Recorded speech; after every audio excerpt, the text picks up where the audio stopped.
Hello, everyone, and welcome to our live match preview show on Football Tour Podcast. My name is Ozzy, and I'm your host for this evening. Firstly, apologies for not doing the match reaction show for the Liverpool versus Man City game. I wasn't trying to avoid doing any content in regards to that result. I was actually planning on doing it yesterday. I overslept, and when I saw the clock, it was 3 in the morning. So I thought there's no point in me doing content at that time of the morning. So I thought I've got a show lined up for today. So I'll quickly touch on that and then we'll speak in more detail in regards to Sunderland versus Liverpool. So just a quick sort of review in terms of my thoughts of what happened on Sunday afternoon slash evening. Let's look at the first half. It was pretty much all City, wasn't it? They looked like the team that were going to break the deadlock. But in the second half, fair play to the boys who I feel like really stepped up, played with more fluidity and rhythm like I've never seen this season. And quite frankly, that wasn't really hard to do, but we haven't seen it from the boys this season. Ekatike was very, very close to scoring from an exquisite pass from Mohamed Salah, but misses the target with a header. And that was a glorious chance to take the lead. But my original client in Dominic Szoboszlai stole the show with an absolute rocket from 40 yards. An unbelievable strike, and not even three goalkeepers in goal would have stopped that.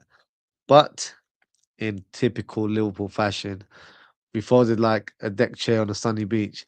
Nothing bright about the equaliser, unfortunately, as the rat Bernardo Silva scores from close range.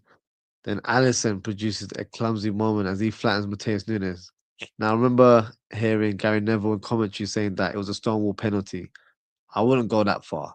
Yes, it was a clumsy tackle from Allison, but even if he didn't make that challenge, Nunes was not going to get the ball in that very tight angle.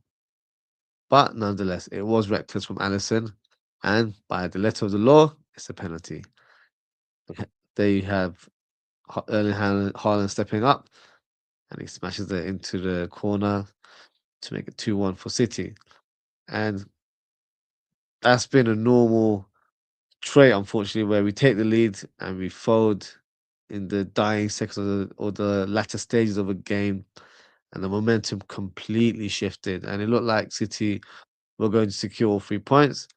Then there was a bit of madness as Allison was nowhere to be seen. He was out of his goal, trying to score an equalizer like he did all those years ago against Brest Brom.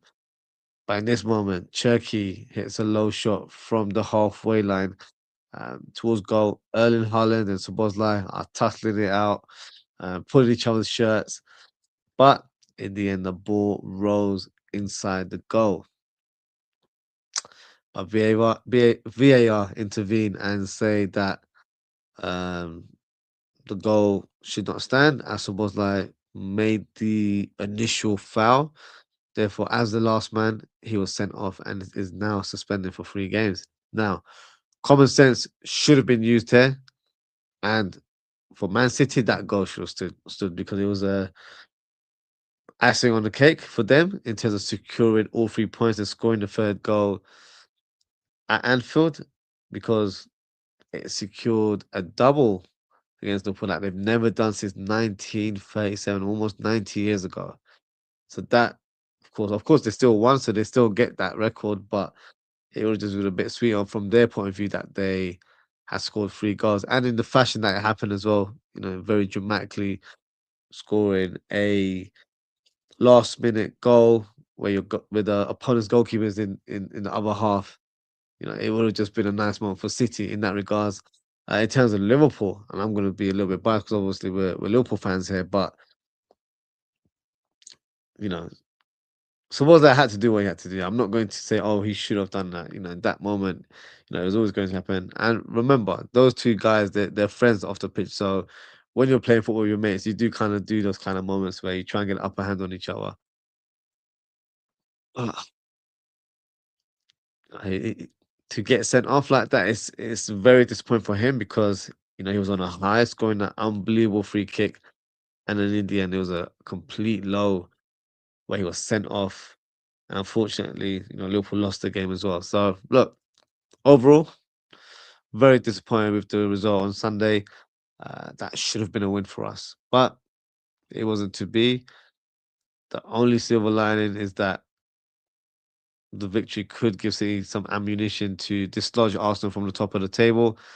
And yes, I'm being shameless by saying that because I don't want to see Arsenal at the top, and I don't want them winning the league. And I'm already seeing content creators popping champagne bottles like the title is secured. So Arsenal, just be careful. You know, you may bottle again. History will say that that is what occurs, especially during the February/March part of the season. Uh, So let's see what happens. There's plenty of games still to play, and anything can happen. But you know, that's something for them to focus on. We need to focus on ourselves, and we've got a game taking place tomorrow, and it's not going to be an easy one. We're facing a team that has definitely surprised a few after being promoted from the championship. They've definitely made a name for themselves, I would say, this season in terms of the manner that they've played and challenging for for the top half. So currently Sunderland are 11th in the league table. Now, before I even looked at the league table today, I just had the assumption that they were a little bit higher in the table. I know they lost against Arsenal, so that might have impacted their positioning in the league. But the way I've seen some Sunderland fans online gaslighting their season like they're inches away from secure European football got me confused, and that's why I had to double check that they were 11th. So, I wouldn't. They're having a great season for a newly promoted team. I agree, but they're already speaking like they've dislodged Liverpool for a European space. Like that's how they're talking. So seems a bit reckless, but we'll let them have their moment. In terms of their form this season, they've played 25 games, 9 wins, 9 draws, and 7 defeats. They're the only unbeaten team at home this season, and guess what? That's where we're going to go. We'll be playing at the Stadium of Light tomorrow evening. So this will not be an easy one, but all records are broken at some point, aren't they? So maybe that'll happen on Wednesday evening. Now, in regards to Liverpool, we had to watch the press conference, didn't we, and see what Arne Slot had to say in today's episode, because he likes to say a few crazy things here and there. Um, in regards to suppose that red card, he said that the ref did what he had to do, and I feel like these are just answers where he's trying to appease the media. As a Liverpool fan, as a Liverpool coach, I should say, he should be talking for the fans. And sometimes you've got to speak in a slightly biased tone, but he never gets that. He never ever speaks in that manner. You got to speak like one of us. You're representing us, as the Liverpool head coach. But he just talks absolute rubbish, and it's like the teacher's pet where he just wants to please the teacher and the teacher being the media here. So yeah, it's just very, very annoying to see. You're not supposed to say, "Oh, the ref, did what he had to do." Of course, that's his job, but you don't need to say it out loud in the public. But in regards to other players, he mentioned about Joe Gomez, who was expected to train today. Whether he did or not, I'm not too sure. Also mentioned that if Gomez is not available, we're missing 4 players that could play in that right back position, which has, of course, been a troublesome position for us this season. He's given credit to Sunderland, saying that they have been having a impressive season, but then said that they're not having as great of a season as Arsenal or Villa and those teams. But considering that they were promoted from the Championship, I would have to disagree and say they are having a great season for there's that sort of caliber of a team. Um, and he also spoke about not having um, any good luck or saying we're unlucky or we've just encountered bad luck. And then went on to mention, summer signing where, you know, we sign a player and he's not even playing for us and he gets injured. So yeah, there must be something in the air. Maybe, he's the dark cloud. I'm not too sure, but it does feel like it, to be fair. And then this definitely caught everyone's eyes, and I'm sure it brought some headlines on social media when he spoke about Calvin Ramsey. Now, It was a bizarre answer when he was asked about Calvin Ramsey. He said something along the lines that, in general, when you don't win a game, players that aren't involved are the best players in the world. And he wants to protect his players. And he has chosen other players until this point, and that's what he plans on doing going to do tomorrow onwards. So I'm not sure what that implies. Does that imply that he's going to protect the likes of Endo and Jones and maybe give Ramsey a chance? I'm clutching. I know I am. Because that's not what's going to happen, but that's what should happen. When you've got so many injuries in one position and you've got a player who might not be proven at this level, but he's still a squad player, why not give him the opportunity to get some minutes? He's an orthodox right back. We don't have many of those in our club right now, so why not just give him some game time? What's the worst can happen? Because when you're playing a midfielder at right back, defensively they're not going to be sound. So Bosley is probably an anomaly there because he can play any role at a very high level, in my opinion. But in general terms, you play a midfielder in that role, they're going to have some deficiencies in their defensive play. So why not just play a defensive right back there, or just a right back in general, and just see how he does? He might surprise you. And I don't want to bring up the past, but in this situation, Jurgen Klopp would have 100% played Calvin Ramsey in this game, or would have played him at some point in the season. Because when the chips are down, you have to utilize the squad that you have in your squad. He hasn't done that. And he's just making excuses now. Like, you've got a right back there who's ready to get some game time, but you're not giving him an opportunity to play. So that's on you. You've got a right back there. I know he's not the best right back, but if you look at any other squad in the Premier League, if they've got two of their right backs injured, of course they're gonna have to make shift as well. But because we've done so much shifting of certain players, we're looking weak in certain positions, like putting midfielders at right back. Our midfield is not strong there. It's not. We lose that energy if Szoboszlai is not in the middle of the park. So it's a frustrating situation, but this manager doesn't seem to value squad players. He's made so many comments about other players in the past, and it's no difference in this scenario. So I shouldn't be surprised by his comments, but I thought, in desperate times, maybe he goes through desperate measures. Clearly not. And then he spoke about Szoboszlai's state of mind, saying, of course, that he was disappointed when that we lost the game after scoring such a great goal and coming close to getting a result. And the emotions at the end, were quite evident. Now he misses out against Sunderland, so of course he would be disappointed, and as well as the whole squad in terms of what happened in the last 10 minutes. And a journalist asked him how did Liverpool respond from setbacks, and he had the audacity to say that he's only had 2 defeats in the last 14. Come on now, most of them were draws. So why are you bringing out stupid stats like that? Like, he's so shameless when he said that as well. But he came to his senses a little bit and said, draws feels like a loss for this club. Uh, then he went back to a bit more of a delusion point where he said um, that we were so close in many games, but we can't seem to get a win. Yes, we've competed in games, but I don't think we have been so great that we've deserved more wins this season. I feel like where we are is where we should be. We've been abysmal this season. So when you're playing at that level, why do we deserve to be behind the league? Just because we're Liverpool? We're not there for our namesake. We're there, or we're in our position right now because we haven't been good enough. Simple as that. So again, making excuses in every opportunity there. Um, and he said that in reality, the team haven't performed to Liverpool standards.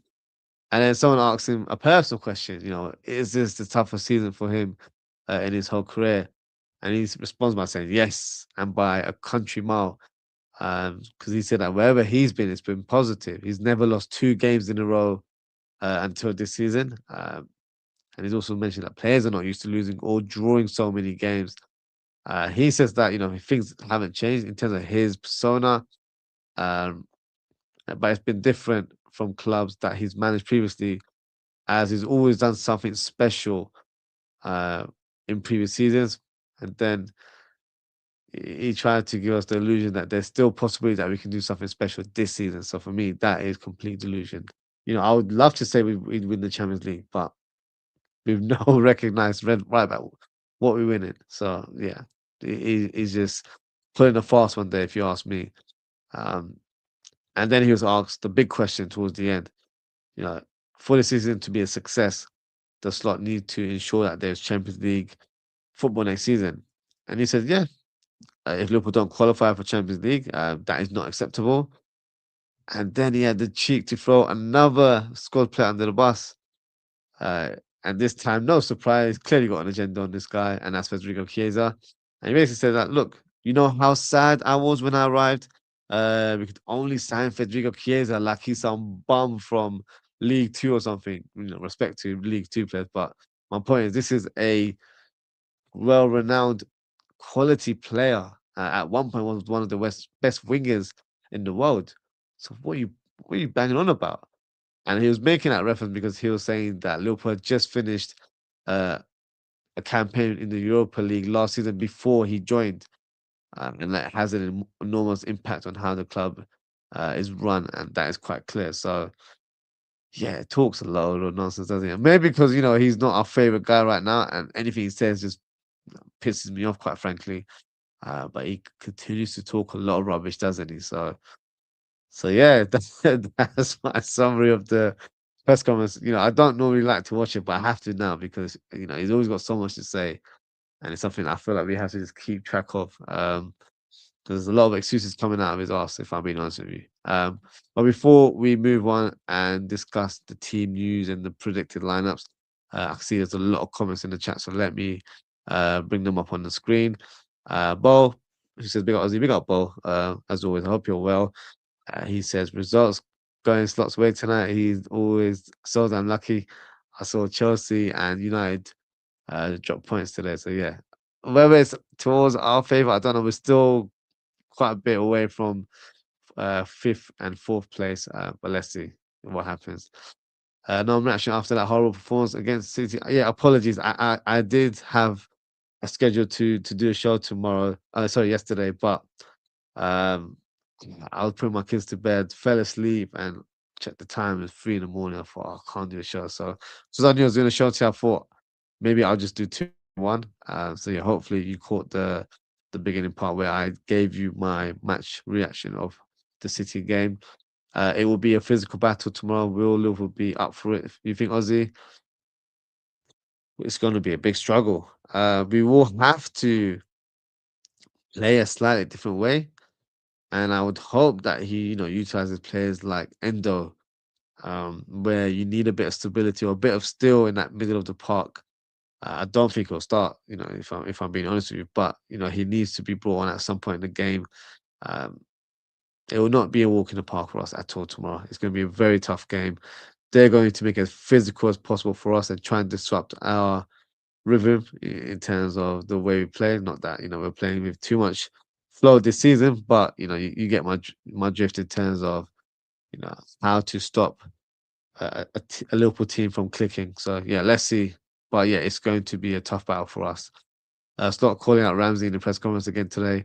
What an embarrassment he is. He is. It's embarrassing when he speaks about squad player who hasn't even played in the Premier League this season and completely belittles him in public like that.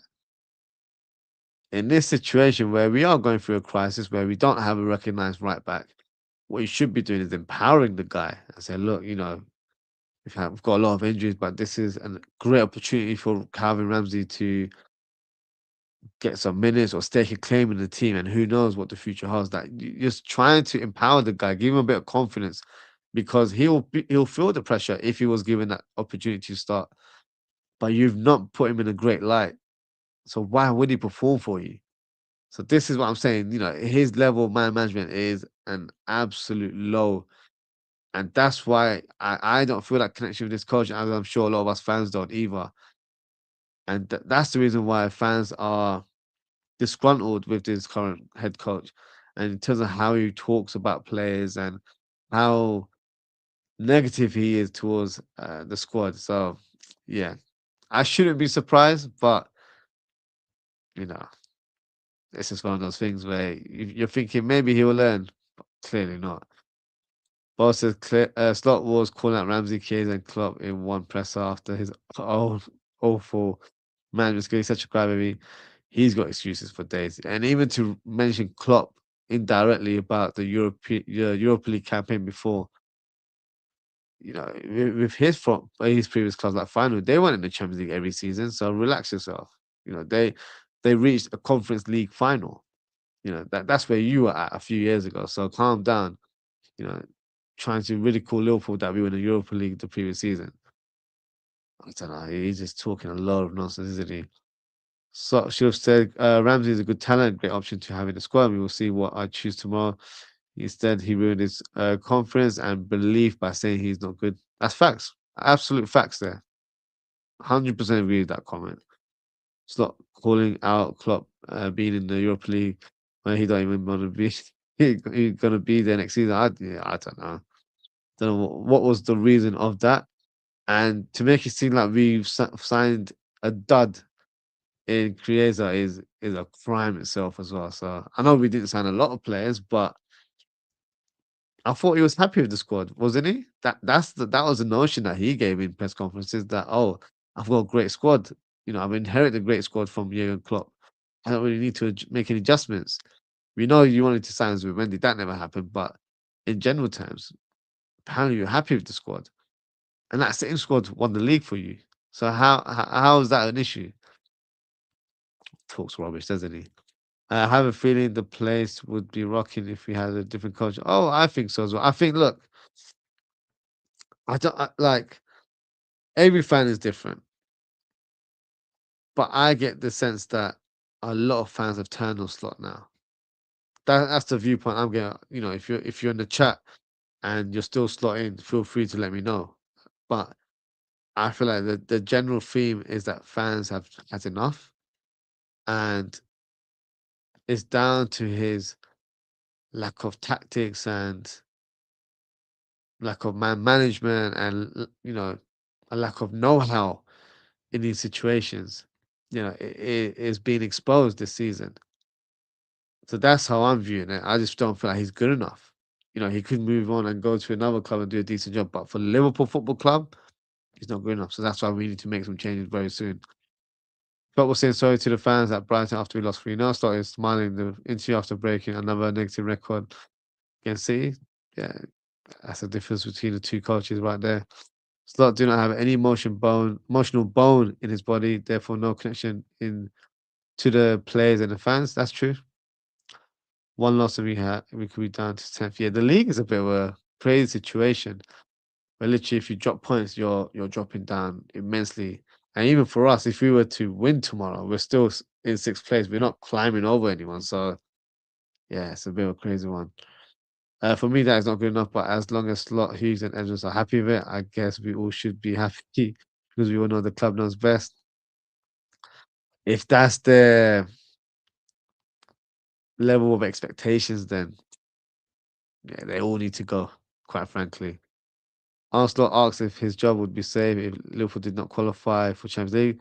The only thing I do know is that it happened here before recently. Did he say that yesterday? Oh, sorry. Did he say that in the press conference today? I must have missed that part. That's wild. Yeah, he's an idiot. And didn't affect the future of that manager, but that doesn't guarantee anything. My man's trying to compare himself. Yeah, he's talking reckless now. He's talking reckless.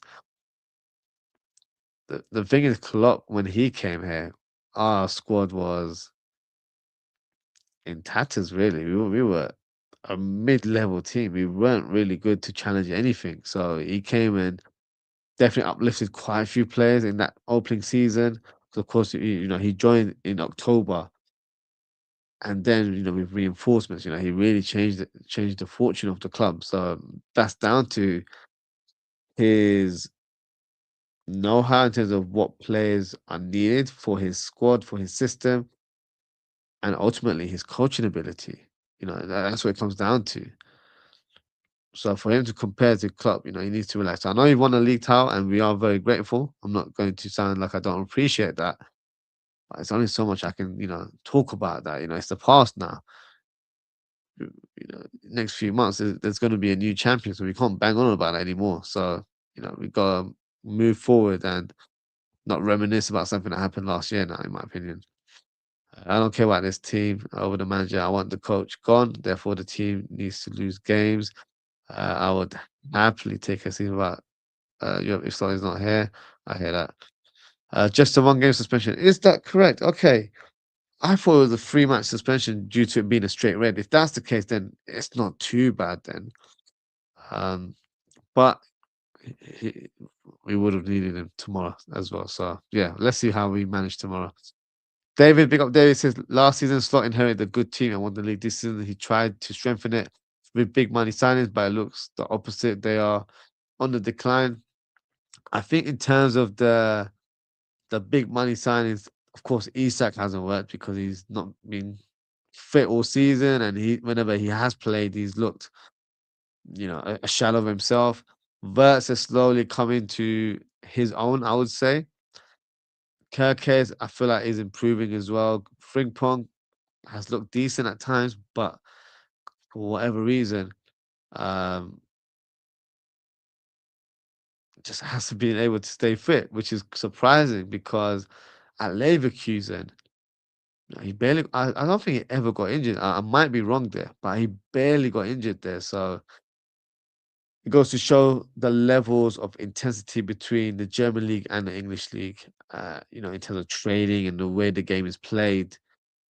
There's levels to it. So when you've got players coming from the Bundesliga like Wirtz and Frimpong, then it was always going to take time for them to adjust to our way of playing and the way the Premier League is played at. And quite frankly, this season it's played at a more physical rate than it has been for a long, long time. So I think the signings, I will still stand by. I still feel like we made good signings. I just don't feel like the tactics match the skill sets of those players. If we had a bit more of a forward-thinking coach that played attacking football or had that sort of that forward way of thinking in terms of how the team should play, it would be a different story. I feel like he's been way too cautious and flip flops his tactics game to game, and I don't feel like you find that rhythm within the squad. So that's very, very important. You have to present an identity to your squad in terms of how he wants football to be implemented, and he hasn't done that. One day he'll be like, "Let's play heavy metal football." Next day we'll be like, "Let's park the bus." You're giving mixed signals to the players, so that's the difference, and that's the reason why we haven't been consistent this season altogether. Uh, whilst in fact it was Klopp's team who won it, exactly. I know people will agree with that, um, but that's literally it. It was Klopp's team, and not trying to make excuses by reminiscing. But that last season of Klopp's, maybe if that announcement hadn't happened mid-season, maybe we would have won a league title then as well. I feel like it definitely derailed us a little bit. I think it affected the squad emotionally. It's all good as well to say that, oh, let's do it for the coach, but you're still feeling that, oh, a lot of those players came to Liverpool because of Jurgen Klopp. Of course, we're a big club. Don't get me wrong, but he was definitely a silver lining, or he was also an attraction where you want to play for a coach like him. Look how charismatic he is on the touchline, and look how his team plays. That's real identity there. So when you're hearing that that guy is leaving, you're thinking, what's the future going to be at the club? So there's that kind of element of uncertainty and sadness as well, because you've probably enjoyed a great time with the coach, or you've made a great bond with him, and he's parting ways with the club. So with this coach, we don't have that connection at all.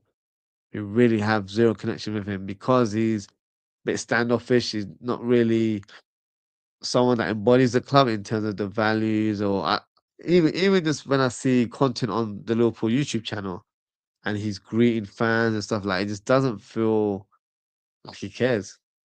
Uh, that sounds like a bit of an overreaction, but that's just how I sense it. To be fair, Bo says, "Love the energy from you today. This is what we want." You seem more angry today, and I love it.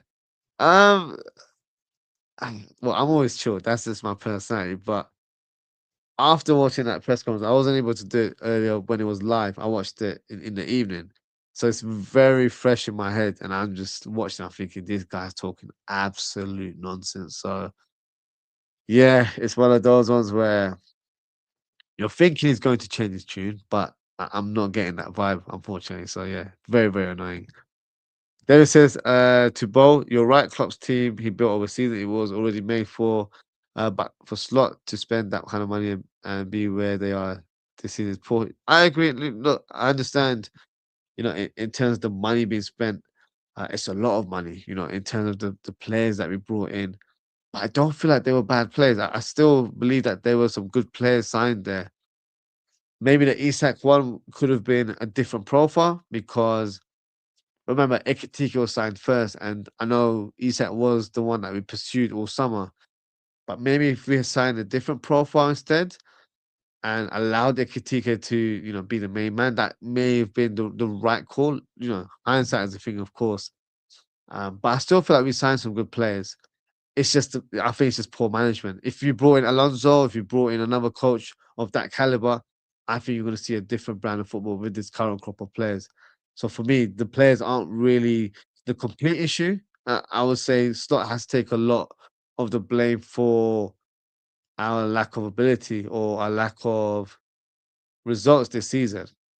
But at the same time, the players have to be held um, into question as well because they haven't done what should be expected of them, and that is to deliver performances for us because a lot of them, probably bar a few players, maybe a handful at max, have always performed to their level, but the rest have not uh, been in alignment with those players. So yeah, it's just been one of those weird and bizarre seasons for us. But it's not over. We got to keep going.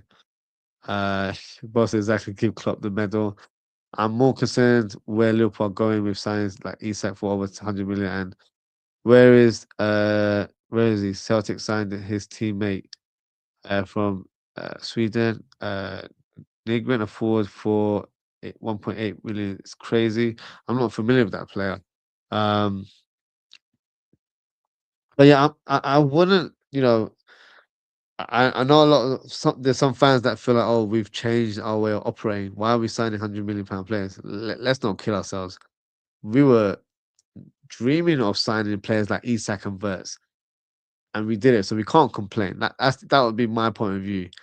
It's just that we don't have the right coach to get the best out of these players, if that makes sense. So, a lot of things have to align for everything to work.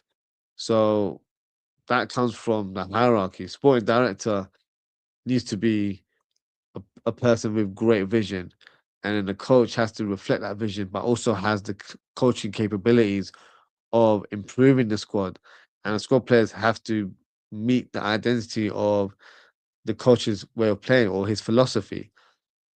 It hasn't worked. We haven't. There is not a smooth transition between the three roles there, so that's why I feel like it hasn't quite clicked. But let's see. Boss says Slot wants the star players, good coaches, buy players that are cheap and develops them. Slot needs star players to bail him out of games. He's mentioned comments about us needing moments of magic to win games. Yes, of course, that is what football brings to you. In terms of watching these kind of moments, like what Soboza has done this season, scoring rockets here and there. But you can't rely upon those kind of traits. You have to see it as bonus, if that makes sense. You've got to control the play possession football, but play in an exquisite manner or champagne football, however you want to describe it. We haven't done that.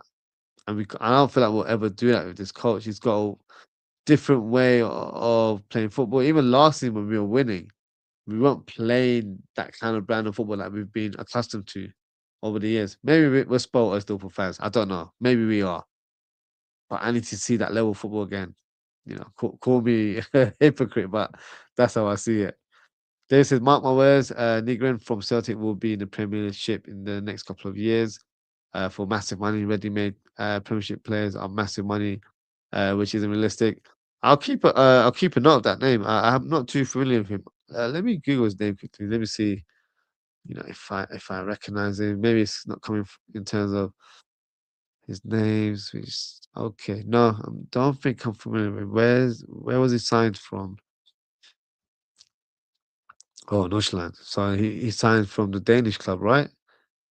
That's right. He's from Danish. Okay, that's interesting. Yeah, I'll definitely keep a lookout for him. 24 years of age, 6 foot striker.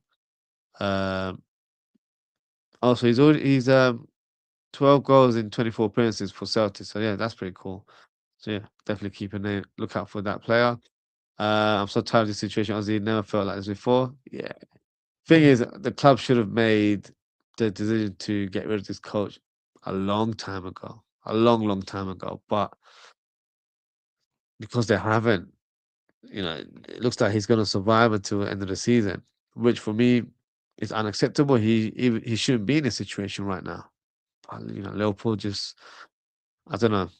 I think it's coming more from the sporting director and the head of football. I don't even know what Michael Evans' job title is now. Um, pride and ego is a thing, and they're holding on to it right now because they don't want to dismiss the man that they thought was going to replace Jurgen Klopp, and especially for Michael Edwards, who had issues with Klopp in his last role a few years back. So yeah, pride and ego is a thing, even at the higher end of a football club. Well, so it seems like you completely have had enough, Ozzy. I love it. I've had enough of this guy for a long time, but it's just maybe because I just watched the press conference this evening, it's a bit more fresh in my mind, so I'm probably reacting based on that. But I don't know, it's just very frustrating watching this team now. Um, because we're in and around the top four area. I'm not saying that's where we're going to, because I'm not confident that we'll get to top four, if I'm being honest with you guys. But we're there. We've got Chelsea and United ahead of us that are so inconsistent. And I'm not saying, you know, if we get it, it's a successful season. It's not. I'll even if we get top four, I'll be pleased to an extent.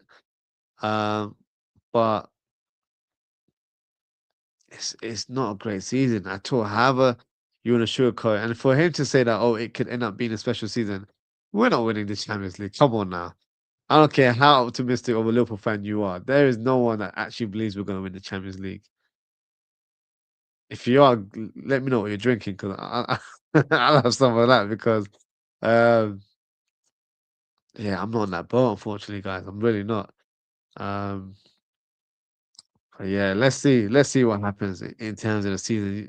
We're in February and 25 games have already been played. The season, we've got 13 games left now, haven't we? So yeah, not a long time to go. Not a long time to go. But let's see. Let's see what Liverpool can achieve. I love every Klopp interview. He's such a good listen. Yeah, he was always it was a good listen, and yeah, just in terms of his mannerisms, his humor, and just the way he will speak. Yeah, yeah, definitely one of my favorite managers of all time at Liverpool. I think Ozzy needs a 9-hour stream when Slot's finally sacked. Look, if he's sacked, it could be a long stream. I'm not gonna say 9 hours because that sounds wild to do a 9-hour stream. Um, but yeah, could be a long stream if he was to get sacked. Bo saying Gakpo will be cutting tomorrow as well. So yeah, you know,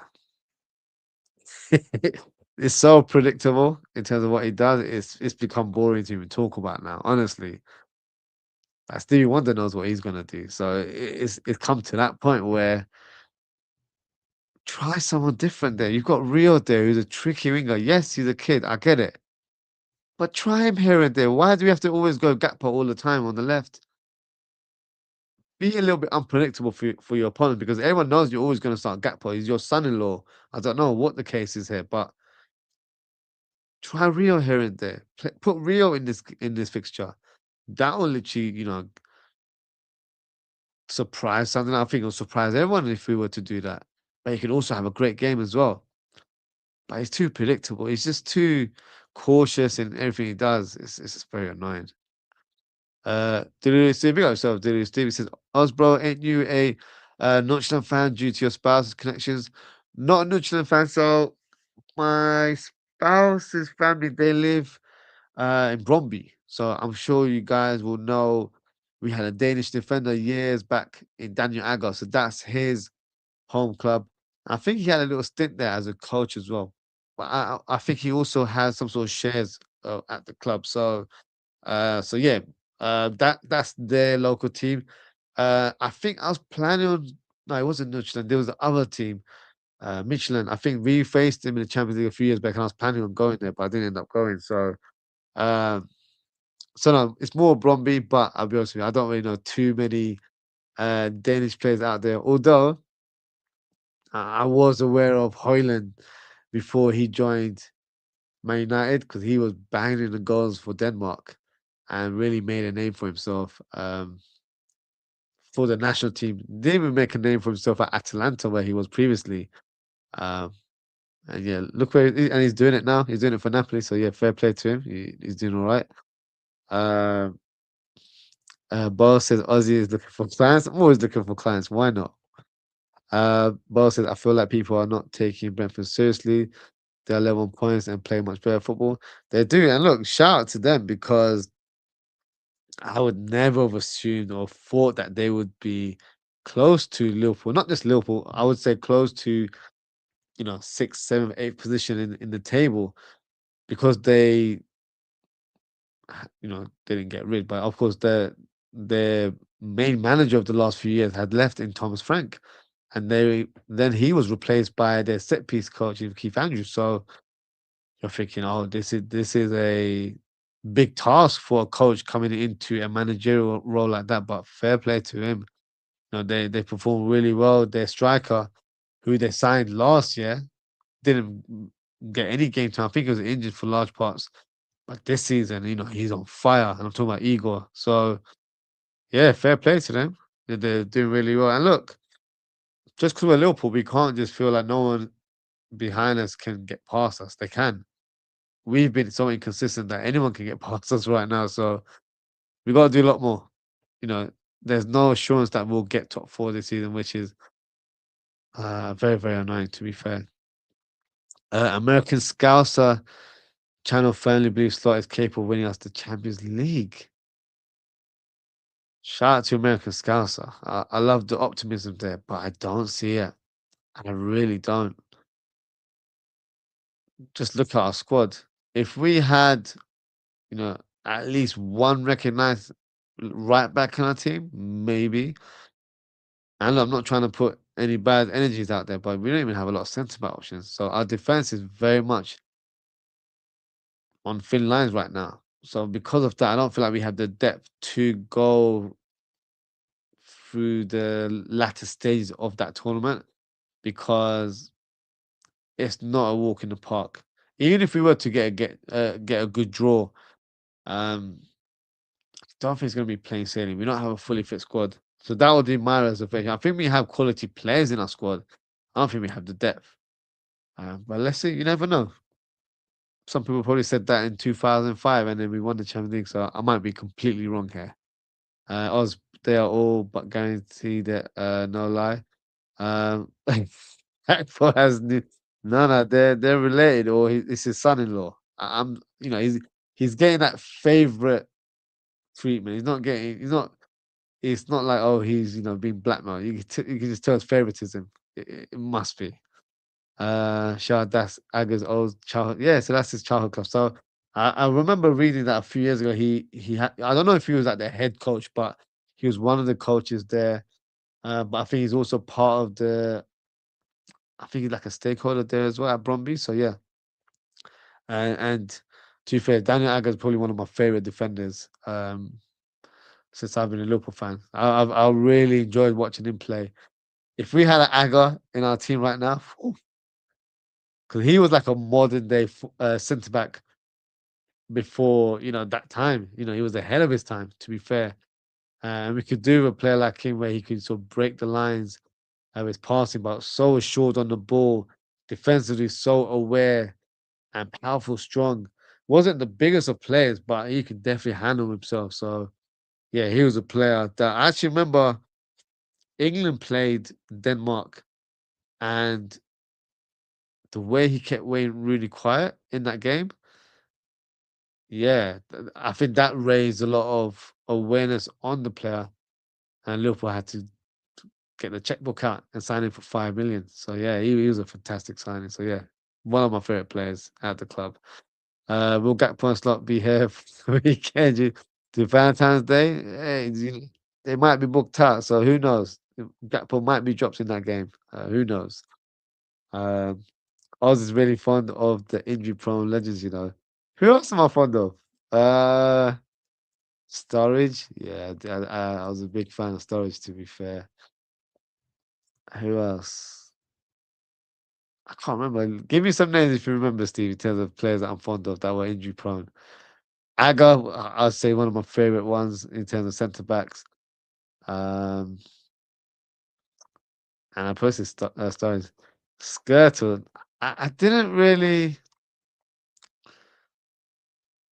I didn't really rate Skirtle that highly. I thought he was a good defender. What I liked about Skirtle was that he was ready to go to war, and sometimes you need those type of defenders. I would say we need a Skirtle in our team right now. Um, 'Cause we need someone that could be a little bit of a bully in the box, especially in set pieces. We need that kind of physical presence, and I hope that's the kind of profile we look at in the summer. Because I've said it before, we're too nicey as a team, so that's something that needs to improve, or needs to change, I should say, going forward. D Studge, yeah, definitely, he's definitely one of my favorite strikers. And Kulani, I wouldn't say he's one of my favorites, but I'm not gonna lie, I was hyped that we had signed him. Uh, yeah, that did not work out at all, did it? Keita, I I was aware of Keita, and I was excited about the sign. I'm not gonna lie to you guys. Obviously, £50 million. When did Klopp spend that kind of money, especially in his early part of his Liverpool managerial career? But yeah, when he came in Liverpool shop, I thought, yeah, he looks decent, but something doesn't seem right. He's not playing like the Leipzig um Keita, who was given the name Deco in terms of his dribbling and passing. Yeah, he was not Deco. He was decked out. Trust me, he was not that player at all. Shaqiri, I did like Shaqiri, but I thought Shaqiri was a sort of a good signing to have as a Mohamed Salah backup. But talented player. I wouldn't say he's one of my favorites, but yeah, definitely talented player. Lalana, I liked Lalana to be fair. I feel like he definitely came to his own under Klopp and really showed his quality. Player that you can definitely rely on. So yeah, talented. Not my favorite, but yeah, definitely a talented player.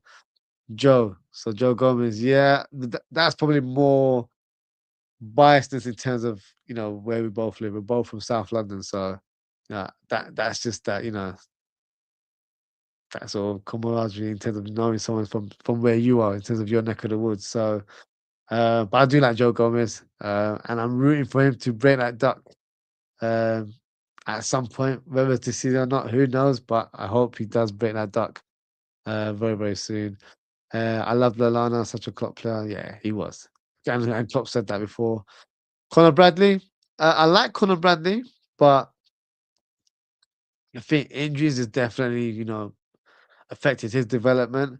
I don't For me, I've never seen Conor Bradley as the first choice right back, but I do think, he has great ability. If we had another right back in front of him, then I feel like, he provides that solid cover.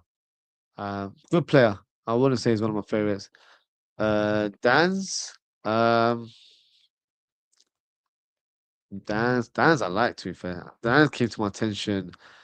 I think when Liverpool beat Arsenal 9-0 at that level. That was the player that I thought, you know what, he could um, have a future. But unfortunately, like a lot of players that come through the youth ranks, it's a tricky one because they're at an age where their bodies are growing. Some players, they have a sort of a steady growth when it comes to their height and build. Some players are a bit more sort of smaller, but then all of a sudden when they hit 17, 18, they shoot up, and it's just like, oh, I'm 6'2", so because of that, a lot of players have those kind of issues, and I think that's the reason why Bash hasn't been, able to get much first team football. I remember Gerrard all those years back had a sort of recurring back injury in his early days, and he had to change his dietary a little bit, and that helped, aid in terms of recovery and all that sort of stuff. So you have to manage youth players very carefully in terms of their physical development, but also from a mental standpoint, are they able to cope playing for a player like Liverpool? So that's something that's always looked upon. I think it kind of gets put to one side because we just assume youth players are going to just make it, but we have to manage them very, very, very um, carefully. Gordon Ramsay, is it you be, do you know what? I actually watched a reel yesterday. Only Gordon Ramsay was a baller back in the day. Like apparently he was a left-footed defender, and he played for the Scotland under 21s, but then he had a crazy injury where I think he tore his cruciate ligaments, and yeah, unfortunately, he wasn't able to play ball again. So yeah, apparently he was a talent. I had no idea until I saw that video yesterday. Bastic, I'm not his biggest fan. I think he's a good player, but I'm not his biggest fan. Bornos also. uh, she had a recurring groin injury. So that was later in his career, but I feel like early on, I think when he broke into the team, he kept on getting back injuries, from what I remember. But it was probably a groin as well. But the back injury, I remember reading something where um, it was something where he had to stop eating tomatoes because it led to I don't know the explanation, but he had to change his dietary in order to help with his recovery when it came to that sort of injury. So yeah, it's kind of little things here and there. I remember reading about Aguero. He had to stop having ketchup as well, or something along those lines. Crazy. Um, Ansu Fati, yeah, he was supposed to be the next thing, wasn't he? Um, yeah, just hasn't lived up to the hype, unfortunately. Seemed like a talented player, but too much pressure, and he was given a number 10 as well, wasn't he, at Barcelona? So yeah, I don't know what they were thinking. Let the guy get some game time and then give him the shirt, after Messi. That was just wild on their part, but yeah, they got a little bit excited there. Uh, okay, so let's move on and present the team news. So in terms of Sunderland, Shaka is not available, as well as the January signing, Jocelyn Tabi. Um, are both out with an ankle injury. Now, in terms of Liverpool, we all know Szoboszlai is suspended after picking up a red card against City. Joe Gomez was expected to train today, so he could be in contention to start or at least on the bench. I don't think he'll start one bit. I think he won't even get on the pitch. I think he might be named on the bench, mm, but that would be it. And if he's not on the bench, I wouldn't be surprised either. So yeah, I'm not really expecting too much in regards to Joel Gomez's involvement tomorrow, or should I say today, as it's past midnight in the UK now. Isak, Frimpong, Bradley, and Leone remain on the sidelines for the Reds. So what we'll do now, we'll present the graphic and we will do the predicted lineups, and we'll start with the home team, and that is bloody hell, what kind of ad is that? That is that is Sunderland. So um, I don't think they're going to be too many changes from the team that faced Arsenal the other day. So let's put all those players in the team. So my okay, interesting. My fingers all frozen now. Fantastic. All right, let me refresh this page. So predicted Sunderland, Sunderland 11. And then the formation 4-2-3-1 is what I'm expecting to see tomorrow. What should I say today? So Rose, who's probably been one of the best performing keepers, I would say, in the league. So he starts in goal. Mukiele, who for me will be a tricky defender to go up against. He's very physical, quite big for right, but I think he's like 6'2". So he's not going to be easy to get past. Then you've got Ballard, who's for me has been a fantastic signing. Or not signing, fantastic sort of defender for Sunderland. I think probably been one of the best in the league, to be fair. Then you've got Alderete, and on the left you've got Ronaldo, if that's how you pronounce his name. How do you spell his name? There we go. Ronaldo, not Ronaldo. Um, and he's definitely one to look out for because when I watched him play for Atletico last season, he was very much attack first, very much attack minded. Provides a lot of width and pace on that left hand flank, and has a decent delivery on him as well. So got to make sure we keep him quiet in this game. And then you've got Sadiki, who's been a solid performer uh, for Sunderland, alongside Diarra, who has not had too many opportunities this season because of Shaka's performance this season. But as a duo, they've been doing really well since he's not been in the team. In terms of the right hand side, I think they're going to stick with Hume, who's playing a more advanced role, normally a right back, as you can see on the screen, but he'll stick at right wing, in my opinion. Then you've got Talby um, on the left, and Lafay. Lafay is someone that I've known about for a few years. Very, very talented player. I do like the way he plays. And you've got Broby, who's a starter now in this Sunderland team. So this is my predicted lineup for the Sunderland team. Let me know what you guys think in the chat. Now, in terms of players to look out for me, Enzo Lafay, he's a playmaker. He's a player of great technical ability, so he's one to look out for. Taubi, very, very flamboyant left winger as well. Broby, physical. So we got to make sure we enjoy any power that he presents to us. Ronaldo, or Renildo, I should say, on that left hand side, I think could be a, a creative spark, but also a lethal asset for them on the counter attack. So yeah, those are the players to look out for. So let's see, and let's hope that we can manage um, anything or any attack that comes from this Sunderland team, and with them being at home as well, that's definitely going to play a part in terms of how they will set up because they'll be playing with great confidence. Um, and knowing that Liverpool have just come from a defeat, they're going to try and take advantage of that. Now, let's move on and present the Liverpool or predicted Liverpool 11. So, Alisson in goal. I will stick with Kirkis. I think some may suggest that Robertson will be rotated. I don't think I'm going to go with Kirkis. I don't think Kirkis was that bad in the previous games. Virgil, Konate. No, you guys will know. If this was my team, Ramsey will be starting at right back in this game. I would definitely would have placed him here. But I don't think Slot is going to do that.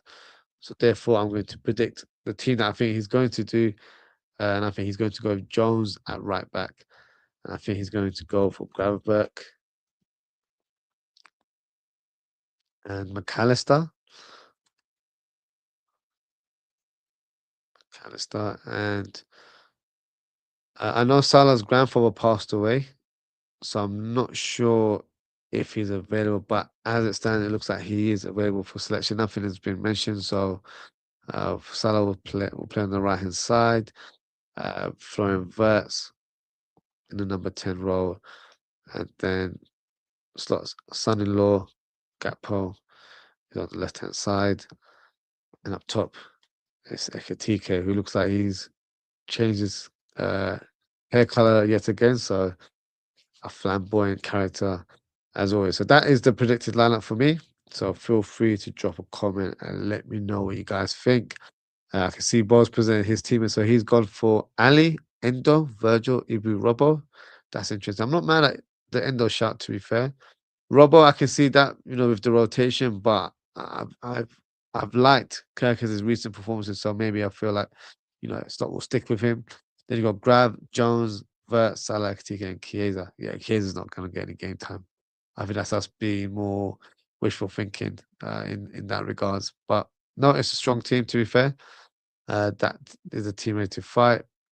You'd hope so, but and the discard, I don't know who's going to fight for him. Um, Oz, why are Broby's calves the biggest and most robust in the Prem? Pause. Pause indeed. I haven't even looked at his calves, mate, so I really can't answer that question, unfortunately, Steve. Um, so moving on and predicted lineups. Now, I mentioned at the top of the show that records are there to be broken, so why not? Liverpool do something crazy tomorrow. Let's hope that we can break a record tomorrow. And that's not me thinking, oh, we're going to win in great fashion because Arne Slot, it's not really about Arne Slot for me. I just want to beat their record because their fans have been shameless online. So that's more a personal point of view to the why I want us to win tomorrow. And of course, it helps us in terms of our quest for a top four slash top five finish. So I'm going to go for a narrow Liverpool win. I'm predicting a 2-1 victory. In terms of the goal scorers, I'm going for an Enzo Lafay constellation. For Liverpool, I'm going Ekitike, and I'm going for Mohamed Salah to score the winning goal tomorrow. So drop a comment and let me know your score predictions in the chat. Um, Obviously, say, hey, yo, yeah, I ain't got an answer for that, Steve. I'm sorry. I don't know what to say to that comment. Um, before we close the show, there has been a rumor circulating. I'm sure you guys, not this guy, forget that guy, Mo Salah. And the rumor that we're hearing right now um, is that Al Etihad have opened talks with Mohamed Salah's reps regarding a summer move. Now, my thoughts on that speculation that came about today. Well, firstly, I want to send my condolences to Mohamed Salah and his family after the passing of his grandfather. In our religion, we say a little prayer when someone passes. So it's Inna lillahi wa inna ilahi rajiun. So may Allah grant him paradise and eternal peace. So my thoughts and prayers are with him during this very difficult time. I would have expected him to have missed out on this fixture tomorrow, but there's been no mention of it. So I'm assuming he's okay to play. Hopefully he's fine, and his well-being is considered first rather than his team selection.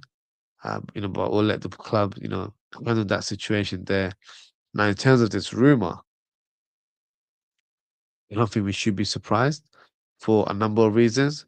Firstly, Al Ittihad have just lost Karim Benzema to their rivals in Al Hilal. So they need to try and fill the gap. They need to fill someone that will lift up their fan base. And there's no one better than Mohamed Salah to do that job because he is an icon in that part of the world, as well as North Africa. Of course, that's where he resides. But in the Arab world, in the Middle East, he's the guy right there. So that's always going to be a move that will bring that sort of noise or speculation towards. And I also feel like with his current form this season, maybe his reps are thinking, maybe this is the time for us to move on. There are rumors suggesting that it could be next summer that this move happens, which I understand makes sense as well. And look, I'm a big Salah fan. I don't feel like I need to say that out loud or directly, but you guys should know that I'm a big Salah fan from what he's done for us on the pitch. But from a personal point of view, with him being a fellow Muslim and the way he carries himself, it's an honor to see a player like that play for my club, of course, which is Liverpool. But maybe this is the time for him to move on as well, where he can leave in his own terms, but also I don't want it to be where, next season he's not able to showcase his ability and he gets disrespected by our fan base. I couldn't care less what anyone has to say outside of Liverpool. Because let's be frank, rival fans will always have an agenda on our players. Look how quickly they were praising Trent Alexander-Arnold when he left. Oh, he's the greatest right back. Yeah, he was. He was. You weren't talking about him like that when he was a Liverpool player. So, shameless behavior from fans. And, understand because football fans can be hypocrites in that regards. I don't know. It's one of those moments where maybe it's time to move on. Um, but I think it needs to come from Salah rather than the club. I wouldn't be pleased if the club pushed him out, if that makes sense. If Salah wanted to leave, then I would be like, you know what, it's his wish. From a business point of view, of course, it would make better sense for him to leave this summer than next summer, because obviously this summer we'll get some sort of change out of it. Next year he'd be all, he'll be able to leave on a free, as his contract would have expired by then. So a lot of areas to kind of discover, but I feel like ultimately it should come from Salah. If he wants to move on this summer, he gets our blessing because he's done everything for his club. Yes, I understand he hasn't hit the highest this season. He's only scored 4 goals. But I will say one thing though: you have to watch the games for you to just grant, these opinions that he's been mediocre. He hasn't performed to his levels, of course, over the years. But I do believe that this team has been largely disjointed as a attacking outlet this season. He's provided so many assists for the players in front of him or around him. They haven't taken a chance. That's not me making excuses for Salah, but his, assist tally at least could have been a bit higher. Goal tally as well. I have to be honest. I think this season he just doesn't look very assured in front of goal. He's snatching his shots, which is very unrare. And, not very unrare, very rare of Salah, I should say, because there's times where he controls the ball and he cushions it around the defender into the top bins. Like he's not doing those type of shots. So yeah, it's one of those ones where you're seeing a slight decline. And look, it happens to the best of the players. It's not something that he should be ashamed of. And if rival fans are ridiculing, they should, shut their mouths, quite frankly, because, people talk about Saka being the best winger in the world. He's never got anywhere near the numbers that Salah's ever achieved. So, score 20, 30 goals a season, then come talk to us later on. But other than that, there's no one really in the Premier League that can rival Mohamed Salah on that right wing. So yeah, it'll be very, very disappointing to see, if he does depart. But who knows? I do feel like there's definitely some talk behind the scenes, especially from Al Ittihad, who need to replace Benzema. And I think he scored a hat trick on his debut as well. I don't know if he played Al Ittihad. He might have actually, but I remember hearing that he scored a hat trick. So yeah, doesn't look good for Al Ittihad. But yeah, I do feel like there could be some truth to this rumor. Whether it's for this summer or next summer is not very clear, but there has been some sort of talks, I guess. So yeah, let's see what happens. But for now, he's a Liverpool player, so we need to show our support. And I'm hoping he's able to get onto the score sheet against Sunderland. Now, just going to go through some of the comments before we close the show. Steve says 3-2, high scoring basketball type of game. I wouldn't be mad at that. It would be some form of entertainment, I guess, but let's see. How gutted will you be, Oz, when he says goodbye? I'll be very gutted. I'll be honest. Um, he's been one of my favorite players for years and years. And I remember when we signed him, and I was like, do you know what? Good signing, but where's he going to fit? Because we had Mane playing the right wing. And then I did a bit of research on Mane. Where I was like, do you know what? Mane used to play left wing in his day. I think it was at Salzburg, at his previous club in Austria. So that's definitely a position that he can play. And when I saw Salah's numbers and I saw the goals as well, the ones that he scored for Roma in his last season, if you haven't seen the goals, it might be worth just checking them out because he was very, very clinical. And what annoys me about fans' perceptions about Salah is that, oh, he's not a beautiful player to watch. He's not easy on the eye. Watch some compilations because you guys have lost track. You're just thinking of him in terms of how he's playing now. As a youngster, he was lethal. When he used to play for FC Basel, he was lethal. He really was like proper winger that would twist and turn defenders left, right, and center. Chelsea, he came there as a young player. I think Chelsea signed him, so we couldn't sign him. That was a season where, Suarez and Sturridge were doing numbers, and unfortunately, we lost on the league title that year as well. I think they signed him in January. We were very close. We just couldn't afford him, unfortunately. We ended up getting Victor Moses on loan or something like that. So, yeah. said less said about that, the better. Um, and he went there, and he was very young at the time, and he just didn't work out. But he went over to Fiorentina, rediscovered himself on loan. Then he got signed to Roma, and he formed a formidable partnership with Zeko there.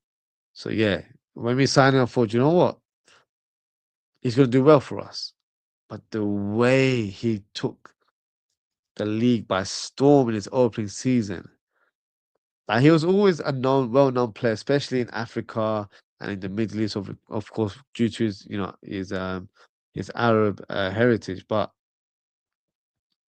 he became an icon from that season alone. Everyone knew who Mohamed Salah was. Like it was an unbelievable rise. And yeah, it was such an amazing season to watch. The goals he was scoring, really, really special goals. And unfortunately, picked up that injury in the Champions League final that ruined it, to be fair. But yeah, he's been an unbelievable player for us. And when people talk rubbish about him, I get a bit annoyed, I get a bit aggy about it, if I'm being honest with you, because I can't really tolerate it. Um, but yeah, he's been so phenomenal for us, Mr. Consistent. And for a right winger, because he's a right winger. I know we play towards his skills, and the game is tailored for him to have the end product, but he's still playing on the right wing. So yeah, he's been unbelievable for us. And whatever happens, happens. And if he was to leave this summer, he gets my blessing. And yeah, I'll be very sort of appreciative in terms of what he did for us. So yeah, let's see what the future holds. I don't want to go too overboard because we don't know if it's going to happen. But he's definitely a player that, yeah, I will always hold in very, very high regards. Steve says, "What a craze had, man! Truly one of the Prem goats. He is one of the Prem goats, and he's one of the best, or one of the goats in Africa as well.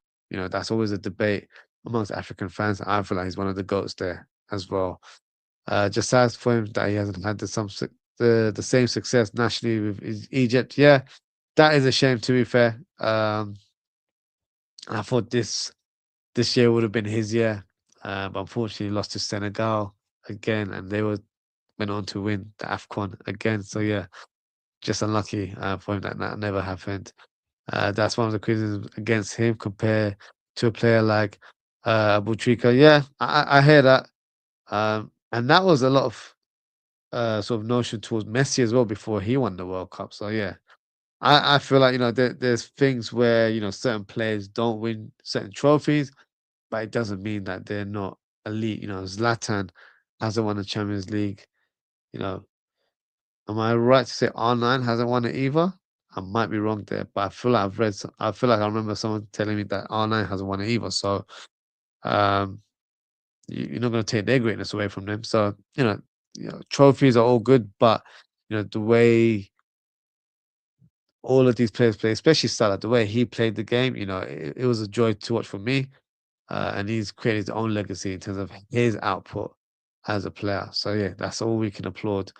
Team glory is all good and well, but individually he's been fantastic for Egypt as well as Liverpool as well as his previous clubs as well. So yeah, definitely a player that I will miss if he was to leave. So if it's this season, next season, we have to enjoy what we have in terms of his last remaining sort of period as a Liverpool player. So yeah, so that's just my take on Mohamed Salah. But that is it for today, guys. Thank you so much for tuning in. Thank you to Bo for your comments. Appreciate your engagement as always. And shout out to Double D, to David Grant. I think you've come on the first time here, David Grant. So hopefully you've subscribed to the channel as well. Appreciate you getting involved today. And shout out to Delulu Steve as well. If you haven't already, please don't forget to like, comment, share. Uh, like, comment, share, and subscribe. So like and subscribe. But of course, if you want to share with your family, that'll be even better. So we can broaden the reach in terms of our content. Um, in terms of upcoming shows, I don't think I'll be able to do the watch long tomorrow, unfortunately. Um, and in terms of the match reaction, I'll try. It depends if I'm able to watch the game from minute to end tomorrow. If not, I'll do a match reaction show on Thursday night. and then we'll do a match preview on the Friday night. So yeah, if I'm not able to do a show tomorrow, rest assured I'll try and do one on Thursday and then a show on Friday as well. So that is it for today, guys. Actually, we've just got a couple comments here. Lucy said R9 ain't won Champions League creators. Yeah, I feel like that's something that sat in my mind. And I know Zlatan didn't win it either. So yeah, that's crazy, isn't it? R9 hasn't won the Champions League, but he's still for me the GOAT when it comes to for me he's a GOAT all round. But strikers, I don't think is a debate. He's the GOAT full stop. But for me, he's the GOAT of all time. All positions for me. So yeah, that's my guy right there. He won the Cup Winners' Cup though. Yeah, so that's equivalent to Europa League, isn't it? Or something along those lines. So yeah. But yeah, not quite the Champions League. But that is it for today, guys. Thank you so much for tuning in. Take care, stay safe, and I hope to speak with you all very, very soon. Goodbye.